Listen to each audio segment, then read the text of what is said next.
PIA کی 7ویں خصوصی پرواز مسافروں کو لے کر نیو جرسی سے لاہور روانہ ہو گئی ہے۔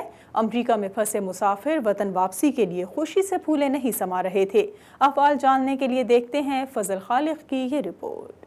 سفارت خانہ واشنگٹن ڈی سی اور حکومت پاکستان کورونا وائرس کی زد میں آنے والے تارکین وطن اور امریکہ میں پھنسے پاکستانیوں کو بحفاظت اپنے وطن اور پیاروں سے ملوانے کے لیے اپنی انتھک کوششیں ایمانداری اور خلوص دل سے اپنے فرائض ادا کرنے میں پیش ہیں، جس کا تمام تر کریڈٹ امریکہ میں متعین پاکستانی سفیر ڈاکٹر اسد مجید خان، ان کی ٹیم اور چاروں قونصل خانوں کو جاتا ہے، جنہوں نے سمندر پار پاکستانیوں کے لیے درد دل رکھتے ہوئے سینکڑوں پھنسے ہوئے پاکستانیوں کو وطن پہنچانے میں اپنی اولین ترجیحات کو بروئے کار لاتے ہوئے انہیں وطن عزیز پہنچانے کے لیے ہر ممکن کوششیں کی۔ PIA کی 7ویں خصوصی پرواز مسافروں کو لے کر نیو جرسی سے لاہور کے لیے روانہ ہو گئی ہے، جو کہ کل شام لاہور پہنچے گی۔ پھنسے ہوئے پاکستانیوں کی ظاہری حالت کچھ انوکھی خوشی اور پیاروں سے ملنے کی بے چینی کی جھلک دکھا رہی تھی۔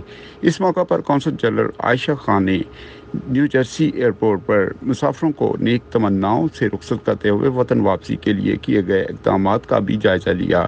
اس موقع پر سفیر پاکستان ڈاکٹر اسد مجید خان کا کہنا تھا کہ بیرون ملک پھنسے پاکستانیوں کی وطن واپسی حکومت پاکستان اور سفارت خانہ واشنگٹن ڈی سی کی اولین ترجیح ہے۔